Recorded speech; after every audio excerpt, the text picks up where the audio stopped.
is F.A.C.E Productions, Focus Authority, Creating Excellence. I'm here with another beautiful woman I met on, what street am I on? Greenfield. Greenfield. Okay, if you don't mind introducing yourself. I'm Mika. Mika. Okay, so how old are you, Mika?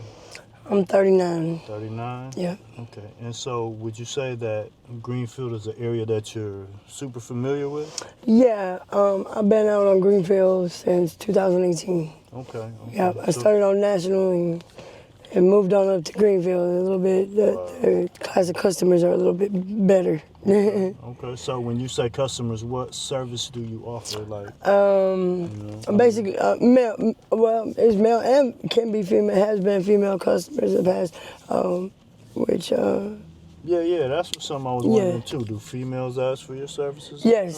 Yes, they do. Okay. Yeah, you tend most of the time when you run into that, it's a female trying to get down with another female with her husband or boyfriend or. Yeah, that's. So how much would you charge for something like that? Out here, out here they really don't pay that well. No. They might hit you with like $60-$70, but if you're doing something like that on the internet, now we're talking like $300-$400. There you go. You know, it's the difference in whether you got computer access, internet access, or if you want to just go hit a lick real quick and hit the street. Okay. You know. So which one? So you would say that the internet access is more profitable? Absolutely. Okay. Absolutely. I mean, either way it goes, both ways is dangerous. Right, this is true. But on the internet, they can provide false pictures, which I ran into actually just this last fall. Right.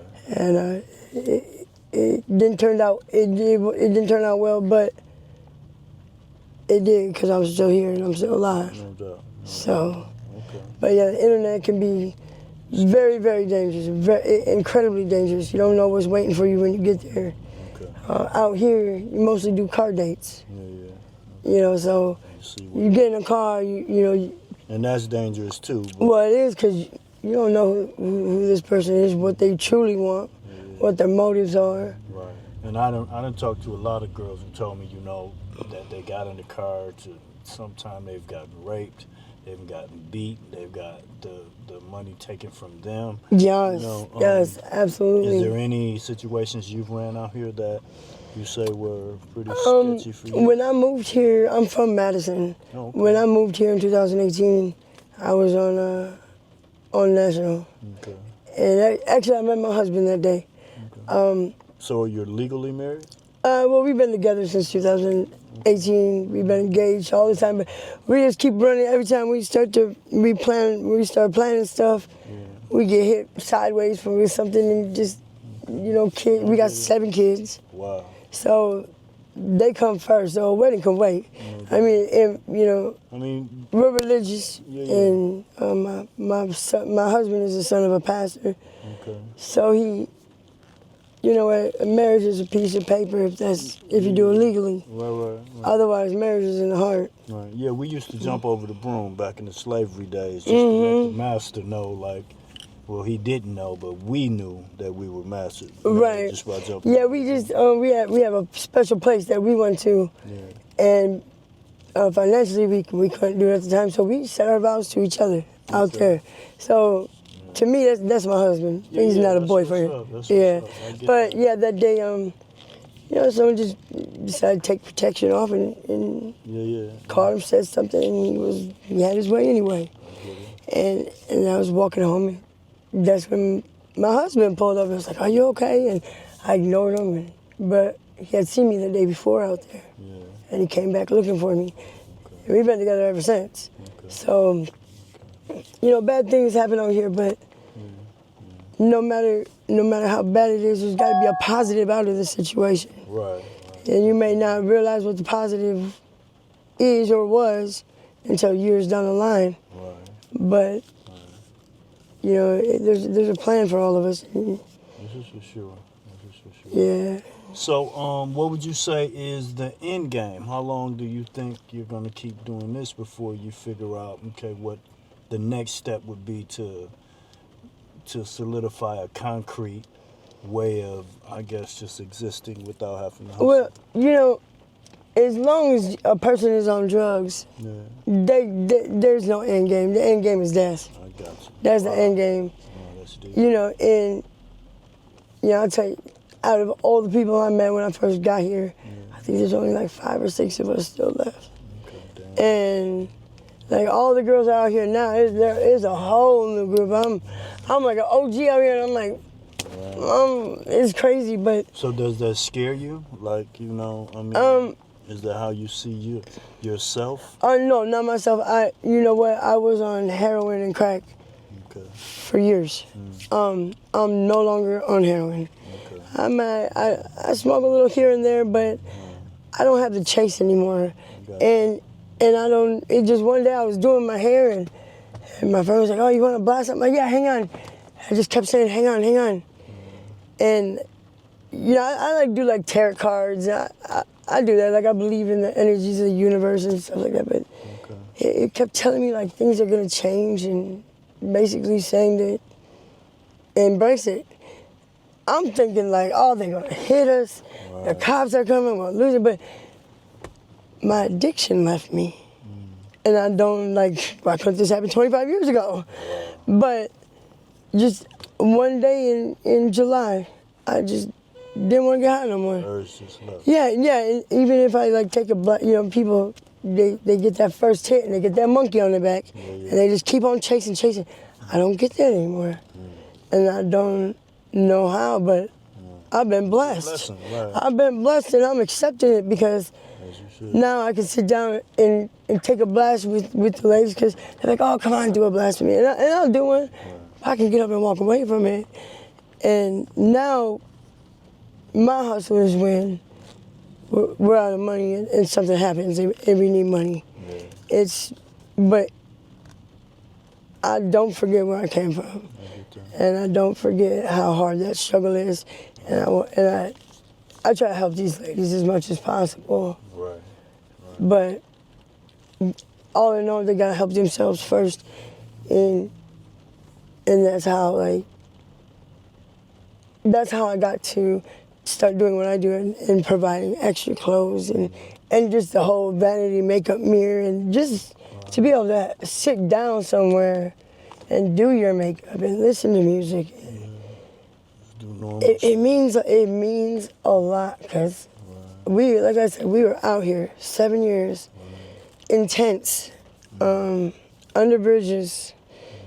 Yeah, I jumped in the canal twice a day, 2-3 times a day in the summertime to shower. And I remember not having nobody.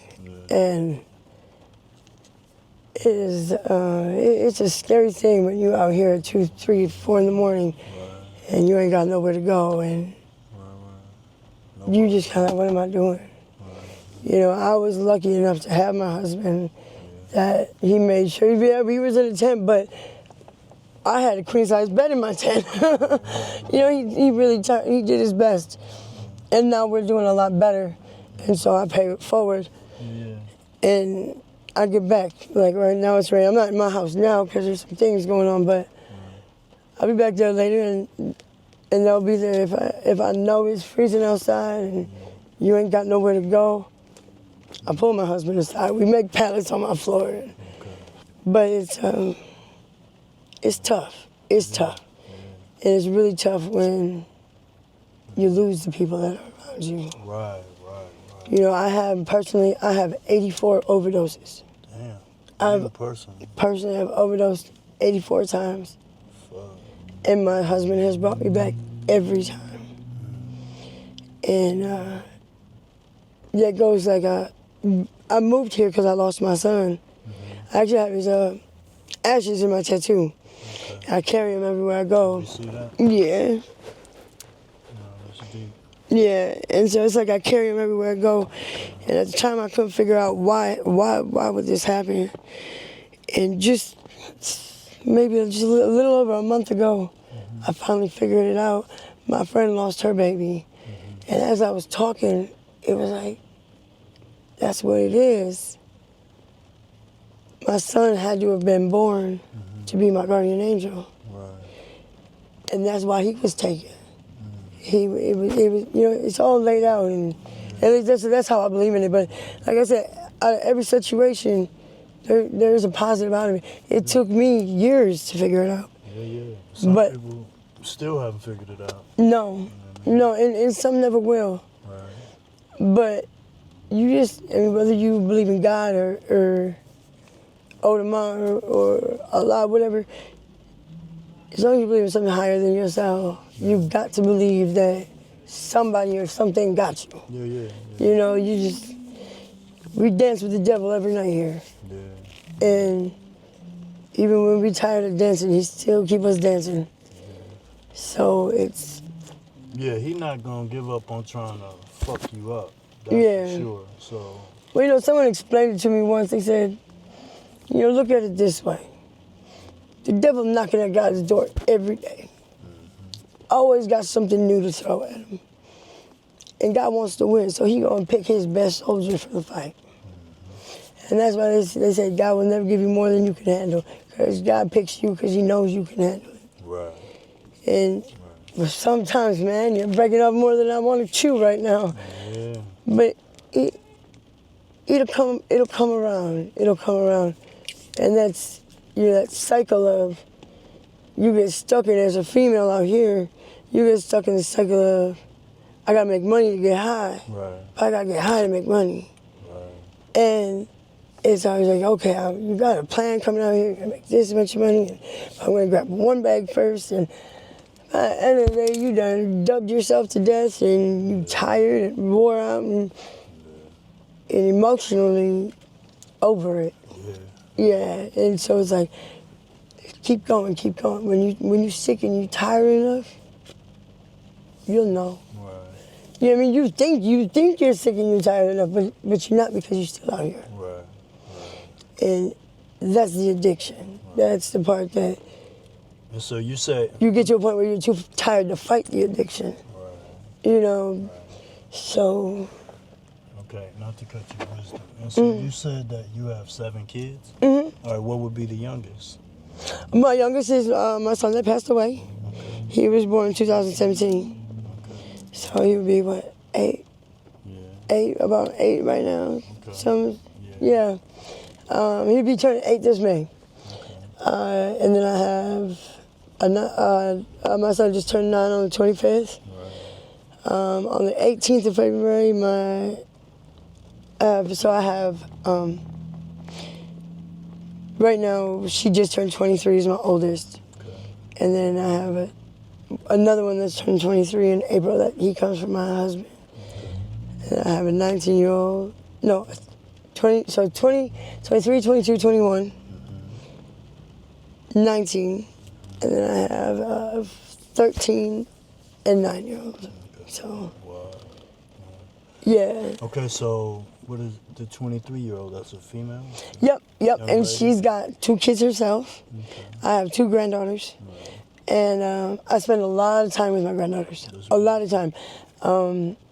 I wasn't really there for my oldest daughter. My mom had adopted her. And that's really what my addiction was around for a long time, was the guilt. Yeah. And then she came to me after she had her kids, and she had said, you know what, Mom, I hated you for a long time. But now that I'm a mother, I can't thank you enough, because I couldn't do it. And maybe that's when I finally let go of all my guilt. I have a 1 and a 2-year-old granddaughter, and they keep us going, but more so they keep us grounded. Right. My husband is still very currently in active addiction, Okay.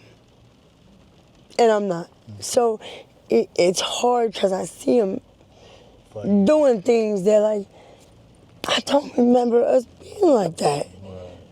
But then again, how much do I remember when I was, doing my dance on that boy? Like, but it's hard to watch, because I know that's not him. I know my husband. And I know when he in the kitchen smacking his leg, and I have to yell his name 20 times, he not hearing me. And that's that devil dancing with him. and we're struggling. We're struggling right now. We really are. My husband is a very talented man. Okay. He does music. Okay. Actually, yesterday, we still we don't need to go out scrapping. We just do it because it's something we've always done together. Yeah. We went out yesterday morning, and I just sat and looked at him. I said, what do you want to do? Because right now, we're miserable. And what's the sense of hoping to see if we get through this month? Are we going to make it to the first? Right. You know, and it's like every month, and it's getting worse. And, you know, we have so much now, but we were so much happier when we were in the tent. I get it.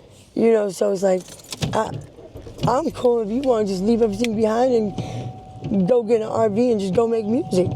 Right. I mean, really, That's beautiful. I really don't. I don't need all the stuff we got. And my husband buys a lot of merchandise, and he is because he is. Yeah, my husband with the dog over there. Is that your dog? Yeah. Beautiful dog. He's only 5.5 months old. Wow. He is huge. Ginormous. Yes, somebody brought him to me, which that's kind of funny. Someone brought him over. I thought they was coming with their dog, and I was like, oh, I can't do this right now because animals are attached to me. I used to have a stray cat out here that used to wait for me outside the traps. I mean, they gravitate to me, and when they brought the dog, I was like, oh, I can't do this right now. I got up and I left the kitchen and I went in my room and I came back and I asked if they were still there. And he's like, no, they're gone. I said, well, they left their dog. He said, no, that's my dog. No, it's not. So we now have them, and my daughter came over and said, my friend's got a dog just like that. You guys can breed him. Turned out to be my daughter's friend's dog. Because they don't let him out, they just leave the door open and the dog would just go out. And just not caring for him. So that's how I ended up with that monster over there. But Yeah, he's beautiful. he's a blue-nosed pet, and right now he's 113 pounds. Wow. And he's just about 6 months. Yeah. So dog food is now on my grocery list, and it's the majority of my grocery list actually. But yeah, it's coming out here is different than it was a few years ago. The steps you just saw me on, Yeah. I can't tell you how many nights we've slept on those steps. You know, we'd have our bags up, just kind of how the suitcases are now. I had the same habit of coming, setting them up, blocking. Those steps saved us from the rain so many nights. The lady, this used to be a medical center, is now closed. It was her late father's, and we were the only ones she would allow there because everybody else just trashed it. Yeah. You know, and leave dirty syringes, and we'd get there and clean it up like this. You know, we may be on the street, but this is our neighborhood. Right. You know, these are neighbors' kids out here coming out, and so we always kept it clean. So she let us be there. We're the only ones the police come mess with. They used to be pissed off. Call me by my first name and get over here. I ain't doing nothing wrong.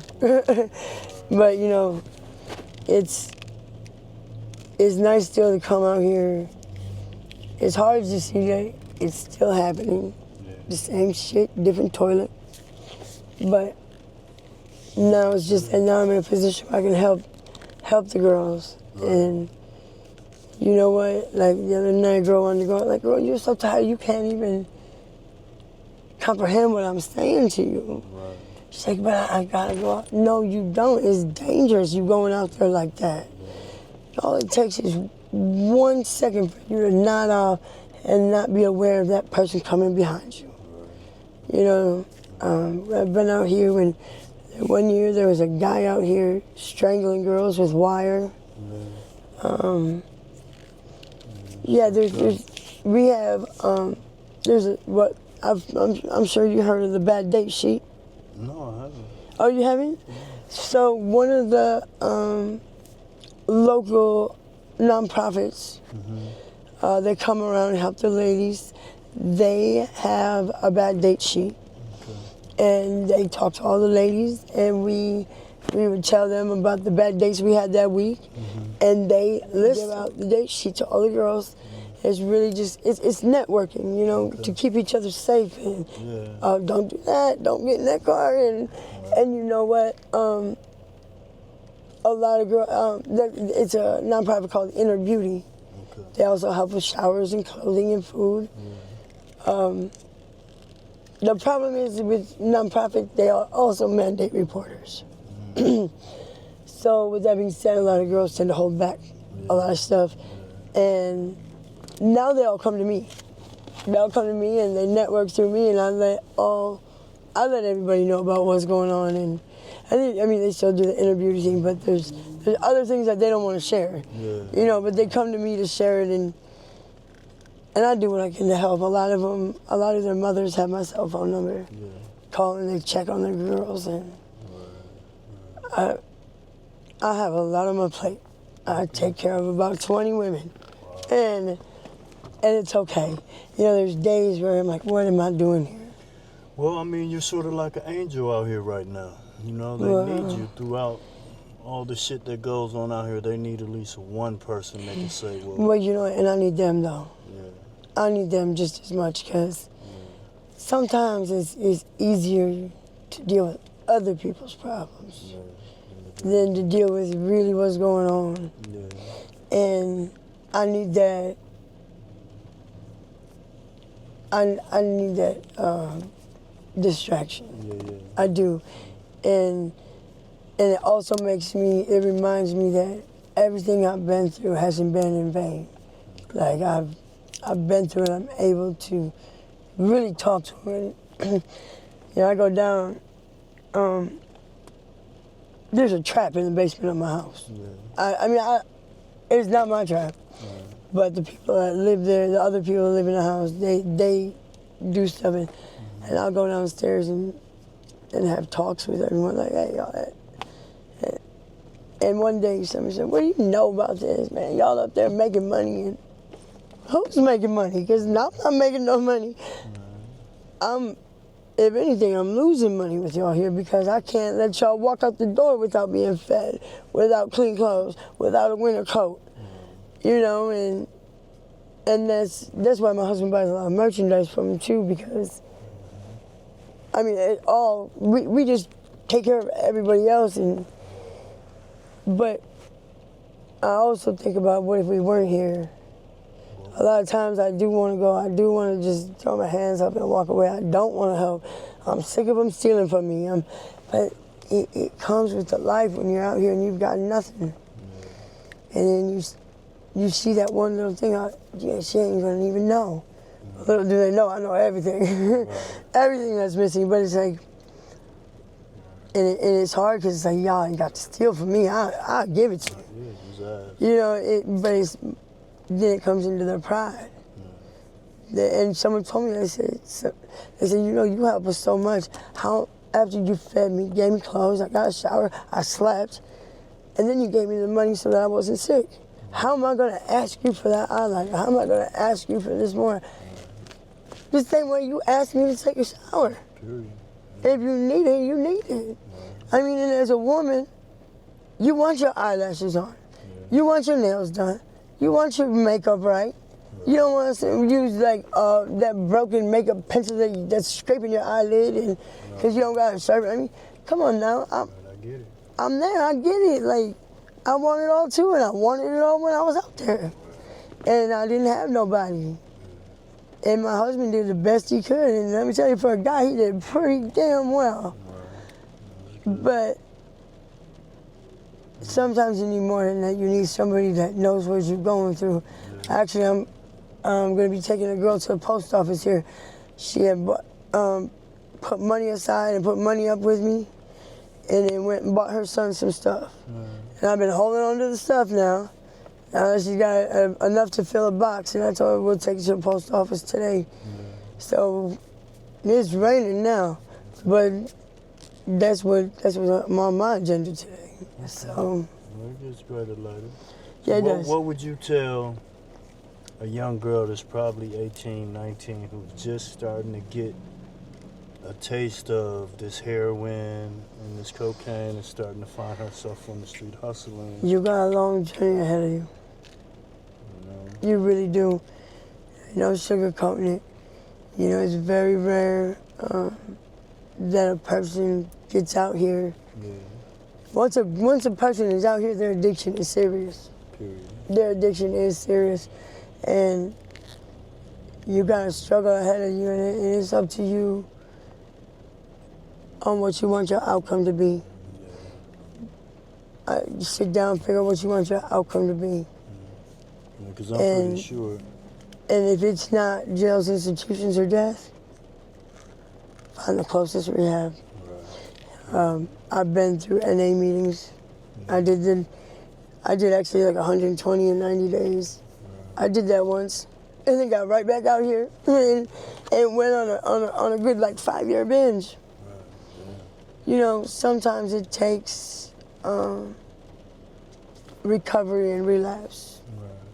Relapse can be a part of a recovery. It doesn't necessarily have to be a part of your recovery, but relapse is definitely a part of recovery.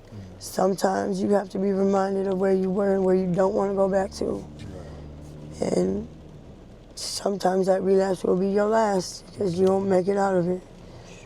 Don't ever do any heroin alone. I have 84 overdoses, and the reason I'm still here because I never did it alone. And I stand on that. I tell these girls, I don't care if you gotta FaceTime me.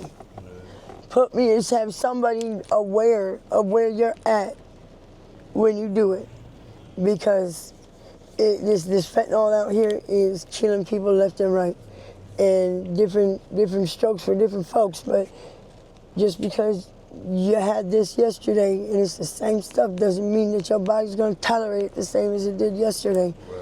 Especially when you haven't slept, you've got it built up in your system. I can't tell you how many people my husband and I have saved. In fact, I got Narcan in my purse. I'm not even on board, but I carry it. I do not leave home without it. I've got a whole bin of Narcan. I mean, they come get me, I'm running down the street. Last week I ran down the street twice to save somebody. Just never do it alone. Never get high alone. And always have somebody know where you're going, because safety is number one. And with that being said, I don't know if people are aware of this, a lot of people actually aren't. February is Human Trafficking Awareness Month. And the mascot for human trafficking is a unicorn. And that is because they say once you are trafficked, it is as rare as a unicorn that you get out of it. And now they've been out here scouting. They've been out here looking for girls. And since 2018, I know of 4 girls that went out to catch and never came back. They're not locked up.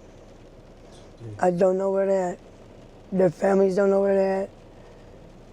They're gone. And so don't ever, ever, ever go out on these streets alone. Always have somebody knowing what kind of car you get into, who's writing down the license plate, or getting in a car that's like by a gas station. There's gonna be cameras. Did you know Lily? Who? An older woman, Lily. She's an older Hispanic woman. This I may have, I'm not sure. I was going to the corner store with her right before Christmas. Did she have broken English? Yeah. She spoke more Spanish, but she... Yes. I think I did. Yeah. She died. She was killed. Really? Yeah, we were going to go to the corner store because she had Cash App. And she needed cash, and I have a Cash App card. So I said, okay, well, we'll go to the store. I'll get you your money. And... Yeah, I think I got a video of her. She, we were walking to the corner store, and she saw a guy with a minivan. And I said, you coming in? And she was like, yeah, I'll be right there. And then she didn't come in, so I'm like, well, whatever. And I walked out. She was out there talking to a guy, and he shined a big flashlight at me and was like, hey, come here, I want to talk to you. I was like, oh, I'm not on that. He's like, that's not what I want to talk to you about. Oh, no. And I wish I would have made her come with me. That guy ended up strangling her and riding around in his van for 2 days. People in and out of his van getting high with her dead in the backseat. It was just on the news. It was on the news. Yeah, they found her over on Beecher. And Lily was a good person, even though she called the cops on us when we was in a trap years ago. Because they didn't give her crack. So she called the police, but she was a good woman. She was a real good woman. Addiction takes us to places. And the one thing, always try to look at the person, not at the addiction. So when someone does something that's fucked up, just ask yourself, would they be doing that if they was on drugs? And I bet you the answer's gonna be no. And when that answer is no, just give your heart to them and pray for them, because that's really all we can do. Stop judging them for the addiction and start judging them for, and stop the judgment, period, but start looking at who they are and not the addiction, because that's what you see out here. You don't see women when they were little girls dressing up as princesses wanting to be a prostitute. You know, we don't dream of this. This wasn't a part of our plan. But we fall into it, and it takes all kinds of people to run this world. And somebody's got to do it. And unfortunately, it's us. But you know what? There's some really, really good women out here. Yeah. And you sound like one of them. Thank you. You know, but they all know I'm a bitch. I'm a bitch, but if I'm yelling at you, it's because I care. I really care, and I'm gonna let you know exactly what it is, because there ain't no grounds, or there ain't no room for this shit. When you're out here, you know, we got people driving by us, throwing eggs and sodas, and why? Because, you know, we're out here making our money fair and square. You know, even though prostitution is illegal, I'm not robbing a store. I'm not doing B&Es, and I'm not, you know, I'm not hurting nobody. This is somebody wants something, they're gonna pay for it, and shit, if they're gonna pay for it, I might as well be the person they're gonna pay and make my money. And that's all they're trying to do. They're just trying to make it. So, yeah. Well, with that being said, I'm not going to keep this camera in your face any longer. All right. You've gave so many valuable jewels, so many things that I think the average viewer would have no clue or no idea unless they heard it from the streets itself. Yeah. You know what I mean? It's rough out here. So Yeah. I want to thank you for your honesty. I want to thank you for your time. And just being the person you are to help out. Thank you. I thank you for doing this, because it's important. We can't get the help if people don't reach out, or people aren't even, like, you coming out here is a wonderful thing, really. Yeah. It is, because a lot of us feel like we were left behind. You know, so. Yeah, it gets judgmental after a while, and then it turns dark and no one even sees you anymore. Oh, yeah. No one. Yeah. So if you don't mind, if you could look at the camera and tell them, the viewers, to subscribe to F.A.C.E Productions. Yes, please subscribe to F.A.C.E Productions. You know, and we'll see y'all on the next one. And thank you. Thank you.